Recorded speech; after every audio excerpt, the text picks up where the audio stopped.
Olá, pessoal. Estamos aqui com mais um podcast Nutri Sem Filtro.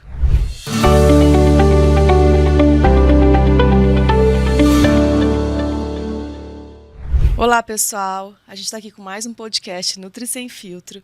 E hoje a gente vai conversar com um amigo meu e médico, né, o Dr. Henrico Fonseca, que ele é médico especializado em cirurgia bariátrica, né, Henrico? Você formou em medicina e depois fez cirurgia, é isso? Isso. Eu me formei em medicina em 2003, lá em Teresópolis, no Rio de Janeiro. Aí, quando eu estava preparado para fazer a cirurgia geral, fui convocado para a Marinha. Então, fiquei um ano servindo na Marinha como médico, né?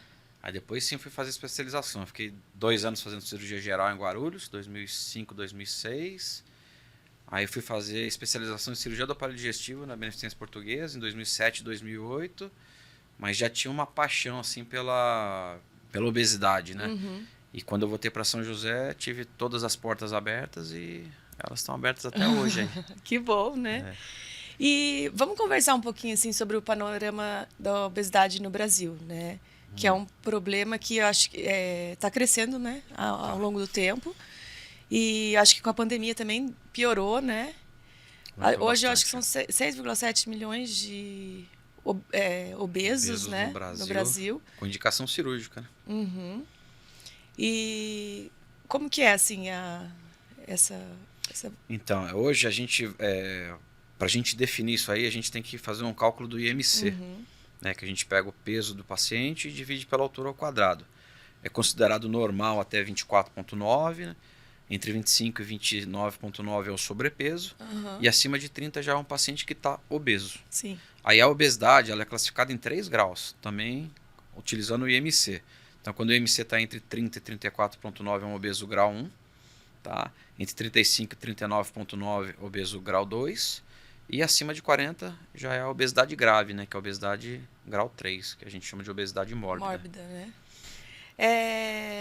A cirurgia bariátrica, ela surgiu, né, para ajudar essas pessoas a perder peso, né? Sim. E quando que ela surgiu? Como que foi? Então, a cirurgia bariátrica ela vem desde a década de 50, de 60, né?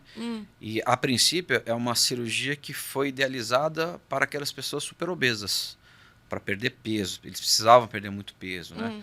Só que o que a gente vem percebendo nas últimas décadas? Que além da perda de peso, existe um controle de várias doenças graves. Né? Pressão alta, diabetes, gordura no fígado. Tem muita doença silenciosa aí na obesidade que às vezes os pacientes nem sabem que tem. Né? As comorbidades. Né? Tanto que hoje a gente fala muito em cirurgia bariátrica e metabólica. Que a gente não visa só a perda de peso desses pacientes. A gente quer que melhore tudo. Né? Mas quando surgiu, como que ela era feita, você sabe? Sim. Já foram feitas várias técnicas, né? Que é aquele negócio de vai fazendo, né? Vai evoluindo, acertos e erros, né? A princípio eles faziam só um cortinho no estômago, colocavam um anel, né? Para, vamos dizer assim, dificultar a passagem da comida por esse estômago. Aí depois foram fazendo uma divisão do estômago e uma alteração desse trânsito intestinal, ligando lá embaixo no intestino. Aí esses pacientes começaram a ficar muito desnutridos. Então, assim, é uma técnica que não deu certo, né? E vamos falar propriamente da cirurgia bariátrica, os idealizadores, que são as técnicas que são feitas até hoje. Foi o Fábio Capella, um cirurgião americano e um cirurgião, ele é colombiano, que é o Rafael Capella. E eles que, vamos dizer assim, eles que inventaram o bypass gástrico, né? Que no começo era chamado de cirurgia de Fábio Capella, onde é dividido o estômago em 2, então tem um estômago pequenininho e um estômago grandão, e a gente fazia um desvio intestinal com o intestino, a gente confeccionava como se fosse um Y. Então uma perninha do Y estava ligada no estômago pequenininho, que é por onde vem a comida, e a outra perninha do Y está ligada no estômago grandão, onde vem todas as enzimas digestivas. Então, quando eles se encontram, que tem o encontro do alimento, né, com as enzimas, ali sim começaria o processo de digestão. Tá? Isso aí é o que a gente explicava antigamente, né? Era uma cirurgia restritiva, porque você diminui o tamanho do estômago, e desabsortiva, porque nessas duas perninhas do Y você perdia mais ou menos aí 2 metros de intestino, sem estar absorvendo nada, né? Hoje a gente sabe que, a gente já não explica mais dessa maneira, a gente sabe que são os hormônios intestinais, gastrointestinais aí que são produzidos, um aumenta a produção, outro diminui, que estão envolvidos aí tanto no controle do peso quanto no controle das comorbidades, né? Uhum. E tem outras técnicas também, né? Tem o sleeve, que é uma que só mexe no estômago. O sleeve corta um pedaço o sleeve vem do inglês sleeve, que é a manga de camisa. A gente fala que é uma gastrectomia em manga, né?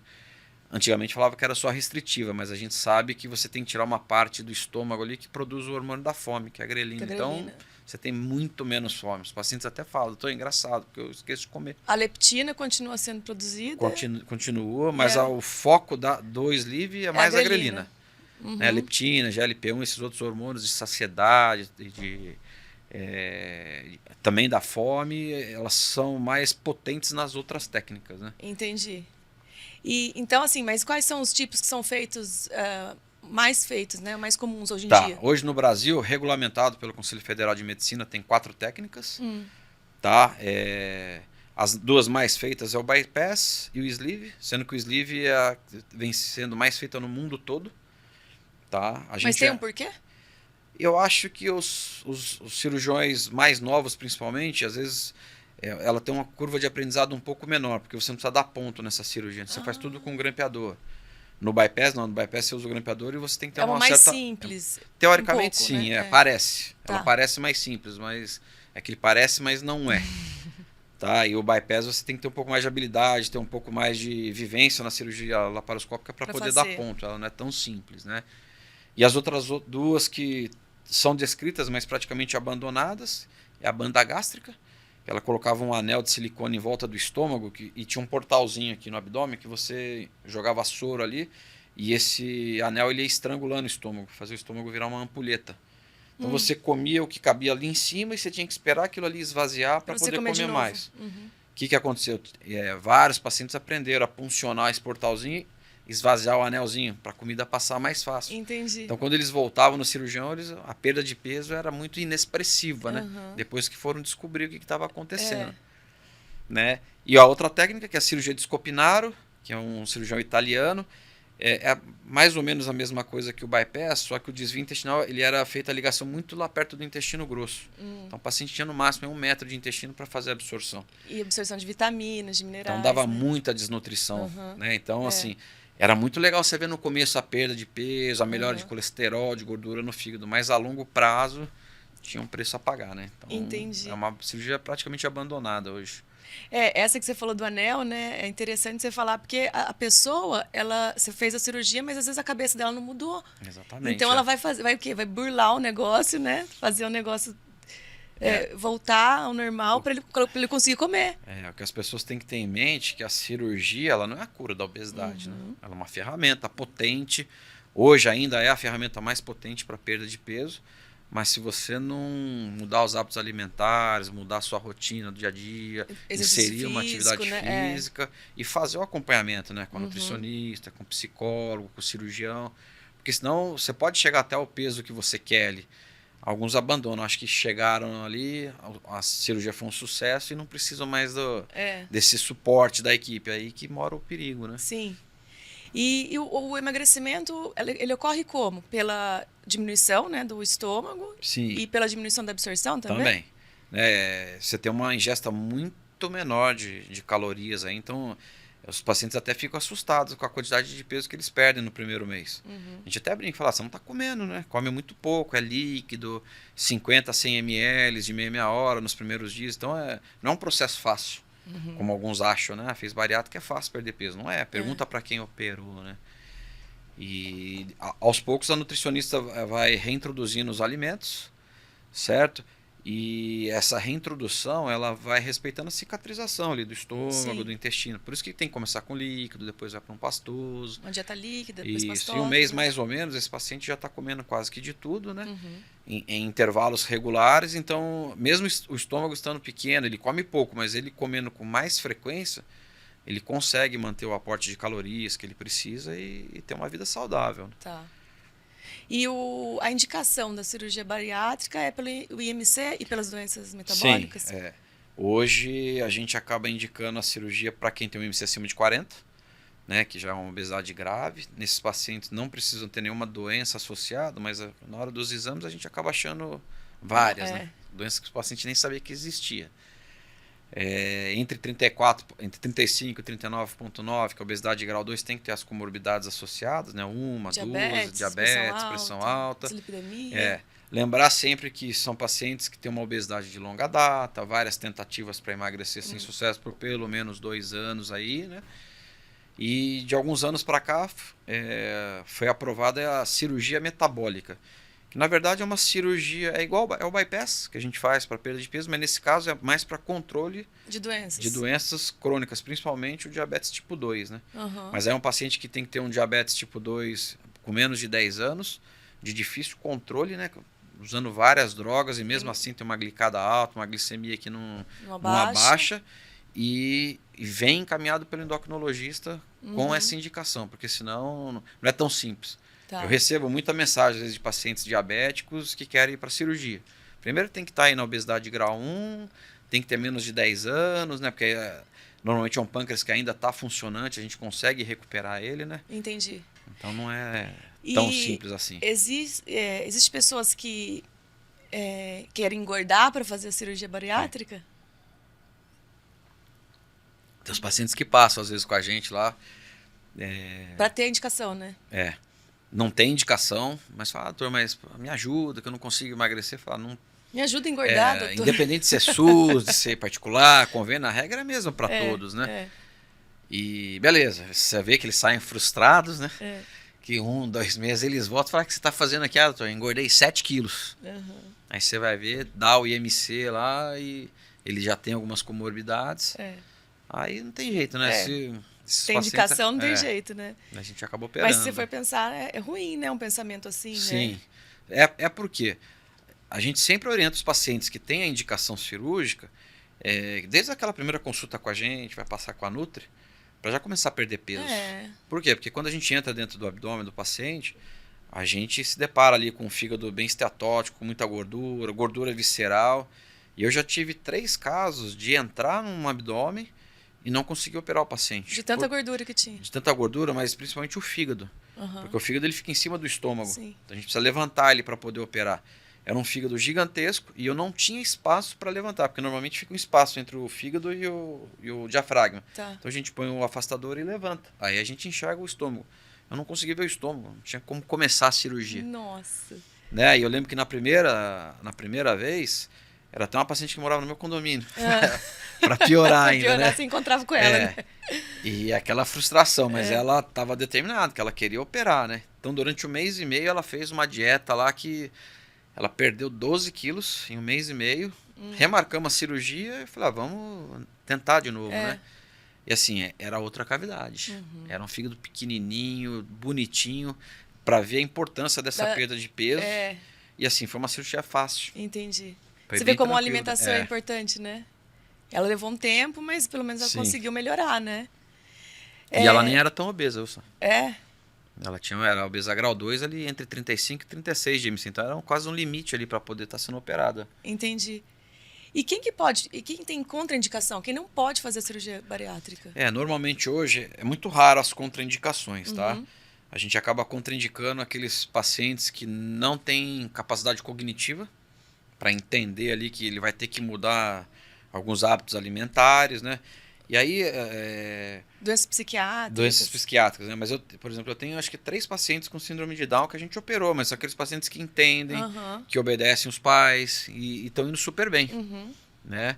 Então, legal, quando você né? tem deficiência cognitiva, isso é complicado você operar. E pacientes psiquiátricos aí, né? Que fazem tratamentos, usuário de droga, alcoólatras, né? Porque a gente sabe aí que pacientes podem trocar uma compulsão pela outra. Então a gente pode... E às vezes acontece, né? Acontece, a gente vê isso aí. É por isso que é importante o tratamento psicológico, até às vezes psiquiátrico, porque a pessoa, ela às vezes tem essa compulsão alimentar por algum motivo, né? Que é psicológico. Né? Não é porque ela quer comer. É uma doença crônica. É uma doença, E aí, se ela vai arranjar outro tipo de escape, né? Que não seja comida. Às vezes é droga, às vezes é bebida, né? Por isso que é importante Avaliação e acompanhamento, tanto antes, principalmente depois da cirurgia também. Não, então, e assim, um acompanhamento de vários profissionais, né? Sim. Porque às vezes a pessoa nem sabe que tem essa compulsão, faz a cirurgia e depois arranja outro tipo de compulsão, né? A gente vê, teve baile dos médicos agora, há 2 dias atrás, um monte de paciente nosso lá, né? Pacientes recém-operados ali, com 3, 4 meses, ingerindo bebida alcoólica, que a gente proíbe, a gente só libera até a partir do 6º mês. Né? Pacientes que antes de 1 mês de cirurgia já estavam comendo, que a gente fica sabendo, né? Porque sempre tem um amigo que vê, que conta pra gente. Né? E é perigoso, porque, que nem eu falei, a gente vai liberando a dieta conforme vai cicatrizando o estômago, o intestino. Então não pode comer. O risco de complicação aumenta bastante, né? Eles não têm noção de que é um paciente... Complicado, né? Complicado, a gente sabe. Então, quais são essas complicações que podem ocorrer? Então, hoje... Hoje são menores, muito raro. A curva de aprendizado dos cirurgiões, o avanço da tecnologia que a gente usa durante a cirurgia, isso aí melhorou bastante, né? Aumentou muito a segurança da cirurgia. É uma cirurgia muito mais segura hoje, com menos complicações do que um parto cesáreo, uma cirurgia de vesícula, desde que você faça com cirurgiões, com equipes de cirurgia bariátrica. Sim. Tá? Gira em torno de 0,1%. A complicação. É muito baixo. Tá? E quais são as principais que a gente vê hoje? Né? Sangramento. A hora que acaba a cirurgia, a gente faz toda uma revisão, né? Tem um pontinho de sangue, a gente vai ali, ou cauteriza, ou põe um clipezinho, ou dá um ponto. Que pode ocorrer em qualquer cirurgia também, qualquer cirurgia, Então, a gente tem esse hábito, porque a gente já teve sangramento antes, então hoje é a coisa mais rara do mundo ter, mas pode acontecer, porque a gente está cada vez operando mais, né? Sim. Mas assim, é uma coisa que a gente vê, o paciente vai ligar, não estou me sentindo bem, eu estou pálido, então a gente fala, vai para o hospital, fala que você fez a bariátrica, né? Faz os exames, eu acabo meu consultório, eu vou lá te ver. E realmente, se a gente achar que está sangrando, a gente reaborda e a gente resolve isso. Tá? E a outra complicação, que essa daí também é a mesma coisa, mas a gente tem um pouquinho mais de receio, de medo, que é a fístula.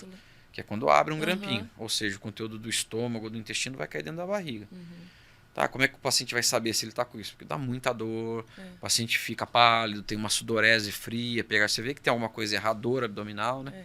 Mas é a mesma coisa, vai para o hospital, lá vai fazer exame, se for detectado, a gente reintervém e a gente resolve. Então, por isso que é importante a dieta, né? Sim. Porque se você come antes do tempo, você pode até... Você força o estômago ali, pode romper abrir, esse grampinho, né? Então, o paciente tem que seguir direitinho as orientações da Nutri dele ali também. Sim. Né? E quem fez bariátrica, tem certos alimentos que ele nunca mais vai conseguir comer? Não, isso não dá para prever, Sandra. Tá? O que a gente vê, alguns pacientes desenvolvem intolerância à lactose, né? Porque antes o alimento ele ficava um certo tempo no estômago até ele ser preparado para ir para o intestino e começar todo o processo ali de digestão, de reabsorção, né? Hoje o alimento, para quem é operado, o alimento chega no estômago, a gente faz como se o estômago fosse uma ampulheta. Então o alimento ele chega ali e ele vai passando devagarzinho para o intestino. Então ele vai, vamos dizer assim, ele não vai preparado como ele ia antes. Então tem certos pacientes que não toleram isso. Né? Esses pacientes, eles reclamam... A digestão fica mais difícil, né?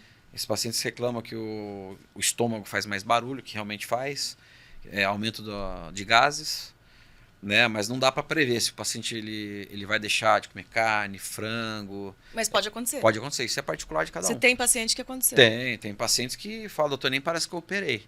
Come de tudo, bebe de tudo, não passa mal. Então, são pacientes que preocupam a gente hoje, porque o tema muito na moda hoje é o reganho de peso, né? Tá, a gente já vai falar do reganho de peso.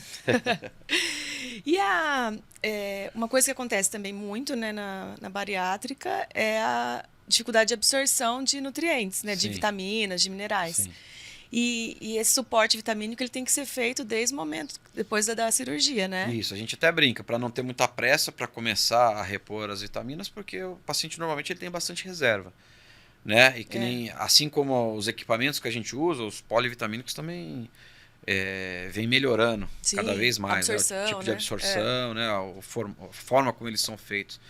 Então, a gente só libera o paciente tomar comprimido depois de 1 mês. Tá. Então, por causa disso, existem os mastigáveis. Né? Então, o paciente, com 1 semana, ele já consegue mastigar. Muda o paladar, então, às vezes, eles acham muito doce, então você pode dar náusea no começo. Então, a gente fala, não, pode suspender um pouquinho até você poder tomar comprimido, porque a gente prefere que ele fique sem o comprimido do que ele ficar forçando um vômito e, de repente, força os grampos, os pontos que a gente dá lá dentro. Né? Mas é super importante, né? Não, até quando eu vou ter que tomar? Falar, cirurgia pro resto da vida. Então você vai ter que tomar esse suporte pro resto da vida, né?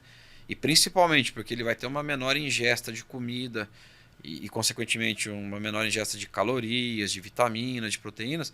As Nutris calculam a metaproteica desses pacientes, tem que entrar com whey, e elas colocam lá, mostram uma foto de um prato, ó, seu prato hoje, daqui para frente, tem que ser mais proteína do que carboidrato, por causa disso, né?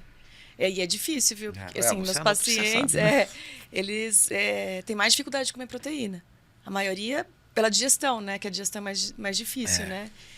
E eu percebo que muitos pacientes, ao longo do tempo, eles abandonam as vitaminas. Né? Então, você tem que realmente orientar bem, né? Porque senão chega... depois de um tempo, eles já estão com deficiências vitamínicas importantes, né? E não é só ao longo do tempo, né? Aquilo que eu falei no começo. Os pacientes, às vezes, eles chegam na meta desejada deles, acham que está tudo bem e nos abandonam. Aí começa a engordar 1 quilo ali, mas é normal, 2 quilos, mas é normal. Quando vê, já são 10 quilos, já tem mais de 1 ano que não passa com a gente, não está tomando a vitamina. Aí resolve lá buscar ajuda.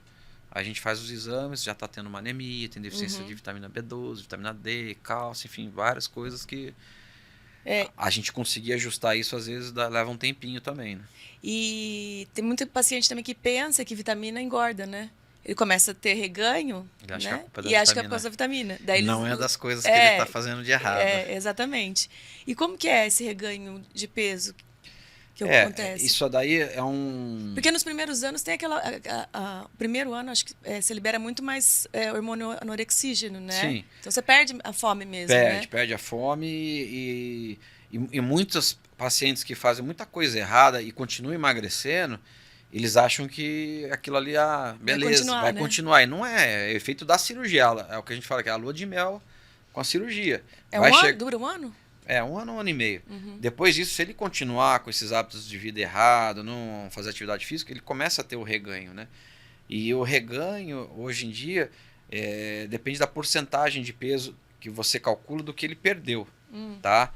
Então, os pacientes que começam a ter 10% já é um reganho, vamos dizer assim, esperado. 15% a 20% já tem que acender uma luzinha, opa, tem alguma coisa errada aí. E acima de 20%, né? Aí o que acontece? Que está acontecendo hoje em dia e é um assunto bastante discutido nos congressos. O que fazer com esses pacientes com reganho? Né? Tem várias drogas surgindo aí, drogas boas, tá? Que a gente tem usado. Tá? Às vezes até pacientes com perda insuficiente no primeiro ano, a gente pode usar essas drogas para ajudá-lo a perder um pouquinho mais de peso. Tá? No pós-operatório, tem pacientes que querem tomar essas drogas achando que vai ser a solução, mas na verdade eles estão fazendo coisas erradas, né? Mas você tem esse arsenal de drogas. Tem procedimentos endoscópicos também, que tem surgido, tem sido feito bastante. Aí, aquela junção do estômago com o intestino, eles alegam que se você queimar com argônio ali, você diminui o calibre, porque tem a retração cicatricial. Mas acontece o reganho que a pessoa volta a comer, né? Volta a comer e aí ele dilata o... Não é que dilata. Ele aprende, às vezes, até comer mais, mas ele come mais devagar. Porque o estômago, ele fica com um formato de uma ampulheta. Então, ele aprende, ele sente que ele, depois de meia hora o estômago está vazio, ele come 20 minutos, ele come de novo. E tem que ver o que ele está comendo também. Isso que eu ia falar agora, porque assim, ele pode nem comer tanto, mas comer coisas calóricas, né? Do que ele come, vai comer uma meia lata de leite condensado. Desce, é pouca coisa, né? Quantidade, né? Mas aí já vai barrar em outra coisa que pode acontecer com quem faz o bypass, que é o dumping. A gente ia falar do dumping. Isso que mesmo. É o dumping, a hipoglicemia reativa. Então, mas todo mundo tem o dumping? Não é todo mundo, mas uma grande parcela de quem faz bypass. Sleeve é uma coisa mais rara, né? Porque o bypass, o dumping nada mais é do que a passagem do carboidrato, excesso de carboidrato, de gordura, muito rápido para o intestino, né? O sleeve não acontece isso porque o sleeve tem o pyloro ainda, tem a válvula de saída do estômago, né? Então o estômago funciona como se estivesse normal ainda. Então é mais para quem faz bypass. E normalmente quem tem o dumping não quer ter de novo. Porque eles relatam como um mal-estar, assim... Horrível, né? Parece que parece que eles falam que é uma morte iminente ali, né? Sensação de morte. Sensação de morte. Pressão cai, dispara o coração, fica aquele suor frio, pegajoso, né? E normalmente é depois de 20, 30 minutinhos que ele fez essas refeições aí hipercalóricas. Entendi. Mas explica pra gente como que é, assim, como funciona o dano. Como que o paciente vai sentir? Não, o excesso de carboidrato, o excesso né? de carboidrato, de gordura, quando você... isso aí chega no intestino, o intestino, ele puxa muito o líquido dos vasos sanguíneos para dentro do intestino. Tá? Então isso aí aumenta a peristalse, ele vai ter essa dor abdominal, né? Tem bastante burburinho, mas essa puxada de líquido que vem dos vasos que faz a pressão desse paciente cair e dar essa taquicardia, que é para compensar isso daí, né? Então é mais isso daí. E tem uma coisa muito parecida que a gente bate muito na tecla também, daí que é a hipoglicemia reativa. São sintomas muito parecidos, tá? Mas normalmente ela ocorre depois de 2 a 3 horas. E não, depois que você come. Não tão frequente. E a hipoglicemia é mais perigoso, né? Na verdade, essas pessoas têm que controlar o índice glicêmico das refeições, né? Por isso que eu sempre bato na tecla que tem que ter a Nutri ali, que entenda a cirurgia bariátrica, que saiba identificar isso daí e corrigir. Faz toda a diferença no acompanhamento do pós-operatório. Porque as pessoas acham que sabem, né, comer direitinho, mas existem várias estratégias que você pode fazer que vai melhorar, né? Uma dúvida também que as pessoas têm é sobre o cabelo, a unha, né? Depois que a pessoa faz a cirurgia bariátrica, muita gente vê que o cabelo fica mais ralo, né? Sim. A unha mais quebradiça. Na verdade, isso aí vai depender muito do aporte, do uso de nutrientes que esse paciente vai fazer no pós-operatório. Mas acontece, né? Acontece. Vamos dizer assim, é normal acontecer, normalmente, né? Do 3º até o 7º, 8º mês, tá? Que é o período que esse paciente mais perde peso e ele tem muita perda proteica também, né? Sim. Tá? Por isso que a Nutri bate na tecla ali, né? Tem que ter proteína, tá? Para minimizar isso daí. Só que tem alguns pacientes, eu tenho pacientes que têm calvície hereditária. Genética. Então ele precisa ver também se ele não tem antecedente, se tem alguma coisa da genética que pode estar causando aquilo ali. Esse estresse do corpo, né? Porque é um estresse, né? É um estresse. Ele às vezes agrava, né? Pode agravar. A calvície que já ia acontecer, Já ia né? acontecer. Aí é mais comum também no bypass, né? Porque o bypass perde peso um pouco mais rápido que o sleeve. Porém, pode acontecer nas duas. Tá? Eu gosto de frisar isso bastante porque eu tenho alguns pacientes que iam operar com outros colegas que queriam fazer, que só fazem bypass, por exemplo, colegas mais antigos, e por causa dessa perda de cabelo, queriam fazer o sleeve, porque leram que o sleeve perde bem menos. Entendi. E assim, dava pra fazer sleeve. Fiz sleeve. O que aconteceu? Perdeu o cabelo. Caiu o cabelo pra caramba. Eu tenho uma paciente que ela não passa mais comigo por causa de convênio, mas eu sempre tô conversando com ela pelas redes sociais aí. E ela é um exemplo clássico que eu falo pros pacientes. Ela queria tanto fazer o sleeve, o que aconteceu com ela? Caiu o cabelo. Mas volta a crescer. Tá? Uma coisa que volta, né? Volta a crescer. Você come direito, você faz o acompanhamento e faz a suplementação. Então não precisa ficar preocupado. É ruim ainda mais para as mulheres, né? Assim, o cabelo para mulher. Imagina. A unha também fica mais fraca. Também. Na verdade, tudo, né? Eu acho que sofre um impacto, né? Sim. É tudo que a gente fala. Tem o viés, mas se você fizer o acompanhamento, né? Vai ter aquele choque, mas depois recupera, né? Mas hoje é você ter o conhecimento de que a obesidade ela é uma doença crônica. Né? É o que eu bato na tecla. Os pacientes que têm pressão alta. Não vai todo ano no cardiologista, não faz os exames para ver se está tudo bem. A obesidade é a mesma coisa. Chegou na meta, beleza, mas você tem que fazer o acompanhamento. Lógico, tem que voltar, tem que fazer exame, porque a gente consegue prevenir uma anemia, prevenir uma deficiência de alguma vitamina, uma queda de cabelo, uma unha, formação de cálculo renal. Tudo isso a gente consegue prever antes e não deixar que esse paciente tenha isso, né? Tá. E quanto tempo depois a pessoa consegue fazer atividade física? A gente libera com 30, 40 dias. O paciente opera, ele normalmente volta na semana seguinte, a gente vê se tem algum problema, tira dúvidas, a gente solicita exames para um retorno de 30, 40. Ele estando bem, os exames estando bem. Como esse paciente já fez todos os exames pré-operatórios, passou com o cardiologista, fez eco, a gente sabe que está tudo bem porque ele foi liberado para cirurgia, eu costumo dar esse atestado para ele ir para a academia. Deu 1 ano, tá bem, doutor, pediram para renovar o meu atestado. Cardiologista. Aí tem que fazer os exames tudo de novo. Não é porque tá magrinho que agora tá tudo bem. Tem que fazer tudo. Né? Todo mundo tem que fazer, aliás, né? Não é só eles, né? Todo mundo precisa. E as pessoas que fazem a cirurgia, né, geralmente elas emagrecem bastante e aí fica aquela pele, né? Fica a pele. É recomendado fazer a cirurgia para retirada de pele? Sim. Todo mundo precisa fazer? Nem todo mundo, tá? Mas a grande maioria aí que estava principalmente na obesidade de grau 3, obesidade mórbida, eles vão ter muito mais excesso de pele depois, né? E quando que a gente libera esse paciente para fazer essa remoção da pele? Normalmente depois de um ano e meio, quando a gente percebe que ele já estabilizou a perda de peso. Tá? Porque não adianta você... E a pessoa voltar a engordar, né? Não, mas não só voltar a engordar, mas sei lá, com 8 meses já perdeu muito peso, tá com muito excesso, você indica cirurgia plástica, ele opera e continua perdendo peso. E depois vai ter que fazer de novo, né? Então por isso que a gente espera ter esse platô aí, tá? E faz normalmente o abdômen, né? Que os convênios acabam cobrindo, só que aí dependendo... Tem mama, tem braço, então isso aí vai depender de cada caso. O convênio só cobre normalmente só o abdômen. E no sistema público também tem? Sistema público às vezes consegue fazer tudo, mas é aquela espera que a gente já sabe como é que é, né? Tá, tem uma paciente que até virou minha costureira, que ela fez tudo pelo SUS. Ela fez tudo pelo SUS, lá em São Paulo, né? Na época a gente operava aqui, mas a plástica era feita lá. Consigo fazer tudo. Entendi. Mas a pele, ela às vezes volta um pouco? Volta. Depende da idade do paciente, né? Sim, Quanto mais novo, melhor, né? Quanto mais novo, melhor, né? Tem mais colágeno aí. E mudança de estilo de vida, atividade física melhora também, porque você também volta a ter mais massa magra, né? Que você perde massa magra também, né? Tem umas pacientes que você não acredita. Depois eu vou mostrar pra você. Sem plástica. É mesmo? Né? De pacientes, são pacientes grandes, vai 1,80 m, mas ela foi de 170, ela tá com quase 90 quilos. Você vê as fotos dela, você fala, você fez plástica, né? Não. E ela gosta de postar. De costas, de lado, você vê nitidamente a diferença.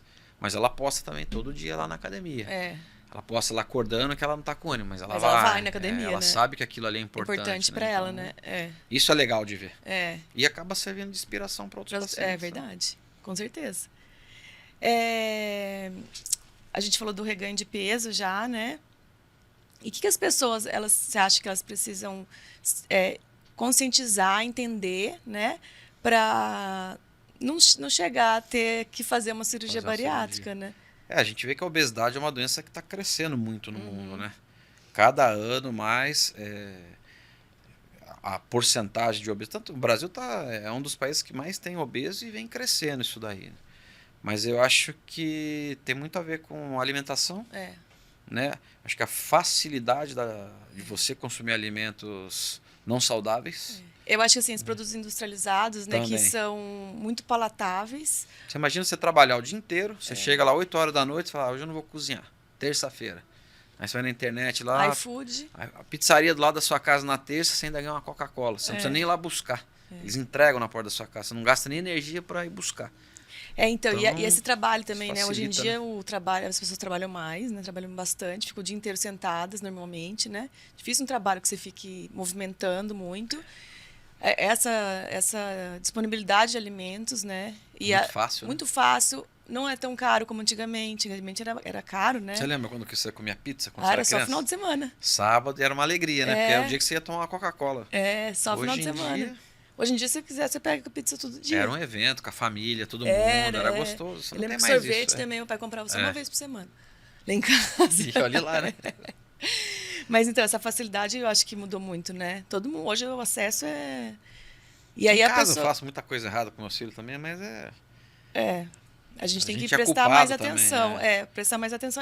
E eu costumo falar também que, principalmente as crianças, né? Porque as crianças vão ser os futuros aí que a futura pessoa que pode ser candidata a uma cirurgia, né? E aí, conscientizar essas crianças, porque o que a gente come na nossa casa vai ser o reflexo delas, né? Então, assim, se você come errado, seu filho vai olhar e vai comer errado também. Né? É importante não ter em casa essas coisas, né? A gente não compra mais as besteiras. Deixa a besteira para comer quando for fora, tiver fora de casa. Às vezes sobra, né? Você vai fazer um churrasco com a família, sobra Coca-Cola, sobra o sorvete, aí fica lá. Aí eles não sossegam enquanto não acaba. É verdade. E qual que é a idade mínima para fazer cirurgia bariátrica? Então, até 2017, se eu não me engano, era 18 anos. Né? Aí saiu uma portaria nova. Pacientes a partir de 16 anos poderiam estar sendo submetidas desde que acompanhamento com a equipe multi e principalmente uma endócrino pediatra de longa data desses pacientes. Falando, já tentei de tudo. Não tem jeito, o caso dela é cirúrgico E a gente também fica muito de olho, a gente vê epífise de crescimento, Sim. né? Ver se eles não estão crescendo ainda. Porque o ideal é já ter estacionado a perda de estatura ali pra gente poder estar indicando. Entendi. Tá, a gente já operou paciente com 16, 17 anos aí, mas seguindo esses Direitinho. Critérios aí. É. Não tem porquê. Então vocês já fizeram cirurgia? Já. Isso mínimo. E máximo também era 65 anos antigamente, né? Mas hoje a gente vê pacientes com 68, 70 anos fazendo, mas na verdade o que eles alegam? São pacientes que estão bem, né, clinicamente, mas querem terminar aí a vida, ter um envelhecimento um pouco mais saudável, né? Ter menos dor, dormir melhor, ter um controle melhor das doenças, né? Principalmente por causa das doenças relacionadas à obesidade, né? Sim, tem bastante. Muito bom. Né? Tem bastante doença. A portaria de 2015, quando aumentou esse número de comorbidades para indicar os pacientes com obesidade grau 2, é extensa a lista. Quais são, assim, que você... As principais eram pressão alta, dislipidemia, que é colesterol e triglicerídeos alto, gordura no fígado, asma grave e... Asma também? Asma. E osteopatias, que é artrite, artrose de membros inferiores, né? 2015, aí já entrou gordura no fígado, estigmatização social, aquele paciente que sofre bullying, ele não se sente bem, infertilidade, alguns tipos de câncer, impotência sexual, que é mais? Doenças varicosas de membro inferior, pedra na vesícula, hemorroida, que também acaba entrando como doença varicosa, então tem muita coisa aí. Você falou de... infertilidade, a pessoa que faz cirurgia bariátrica pode ter filho? Pode, depois? Pode. Foi até bom você tocar nesse assunto aí. Muitos pacientes, às vezes, eles fazem a cirurgia bariátrica para poder engravidar com saúde depois. Né? É uma gravidez com muito menos risco. Né? O paciente engravidar obeso, ele tem muita chance de desenvolver o diabetes gestacional, doença hipertensiva da gravidez. Né? Então, os pacientes, às vezes... E aí eles estão obesos, eles têm ovário policístico, não conseguem engravidar. Né? E a gente fala, vai operar, vai emagrecer, então toma cuidado, porque aumenta demais a fertilidade. E não vai me engravidar antes da hora. Que acontece. Acontece. Quanto tempo que é depois, você falou? Quando tem a perda de peso, né? A estabilidade. Mas a partir de 1 ano a gente já dá para liberar. E dá 1 ano e meio, né? Porque o seu corpo já está adaptado àquele novo... Vamos dizer assim, modelo, novo organismo, né? Que você fez ali dentro, ali, que você desviou, estômago, intestino, já está uma absorção de vitaminas já estabilizada, ele já tem um aporte nutricional adequado, né? Ele já conhece um novo corpo dele, então... Você opera mais mulheres ou homens? Mais mulher. Mais mulher. Uns 70%, 80% de mulher. E a parte sexual das pessoas, ela melhora? Melhora. Normalmente sim, tá? Tem pacientes, principalmente as mulheres, que queixam-se bastante depois de diminuição da libido. Aí sim, pode ser por causa da cirurgia, porque ela emagreceu, mas às vezes ela emagreceu tanto, mama cai, aquele excesso de pele, então ela não se sente desejada. Tem todo esse trabalho psicológico que precisa fazer. E às vezes também é alteração hormonal, né? Então tem que investigar isso. Tem muita alteração hormonal, né? Tem também, então tem que investigar isso daí. Tá. Mas depois de 1 ano, 1 ano e meio, pode engravidar tranquilamente, fazer o acompanhamento certinho. Ai, que bom, né? Que dá pra... Vai realizar um sonho, né? Às vezes eles não conseguem engravidar por causa da obesidade. Aí que tem várias comorbidades associadas e não conseguem engravidar mesmo, né? Atrapalha bastante. Né? E qual que é o recado que você dá para as pessoas sobre obesidade? Entender que a obesidade é uma doença crônica, né? A gente não discriminar essas pessoas aí, porque elas sofrem bastante com isso daí, né? E esse entendimento de que é uma doença crônica e que precisa mudar hábitos de vida, melhorar a alimentação. Eu acho que é um apanhado de tudo que a gente conversou aqui, né? As pessoas estão muito sedentárias hoje em dia, então deixar a preguiça um pouco de lado, né? Mexer um pouco o corpo, fazer alguma atividade física e tentar se alimentar melhor. Acho que o principal aí é a alimentação e a atividade física, né? E força de vontade também, que a gente sabe que perder peso é difícil, ganhar é fácil, tão fácil, né? Diante de tantas tentações que a gente tem hoje. Prestar mais atenção nisso, né? Sim. Gostar de si mesmo, né? Porque, assim, é saúde pro resto da sua vida, né? E é legal, assim, principalmente as mulheres, né? Que falam de a sensação de poder estar cruzando uma perna, de ir numa loja e comprar uma roupa que gostou, não a que serve. Né? Imagina para essas pessoas é bem complicado, né? Não ficar tão preocupado com a balança. A balança é importante, porque você vai ver o número ali, mas se preocupar com quem for fazer a cirurgia bariátrica, se preocupar da sua vida, da cirurgia para frente. O ganho de qualidade de vida, de bem-estar, de saúde que esse paciente... Não é o peso que ele vai perder ali, né? Mas é a saúde que ele ganha. Vai ganhar depois, né? Tem que pensar nisso.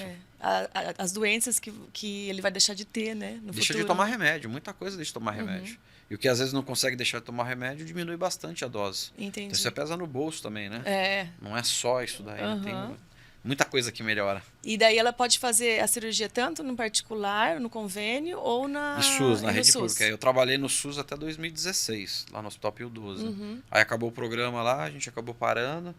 Então já tem aí 7 anos que eu não faço pelo SUS. Mas convênio particular a gente opera bastante. Mas no SUS tem também? Tem aqui em São José, se eu não me engano, é na Santa Casa que faz. Tá. Tá bom, obrigada. Obrigada prazer estar aqui. Te reencontrar, né? É verdade, depois de tanto tempo.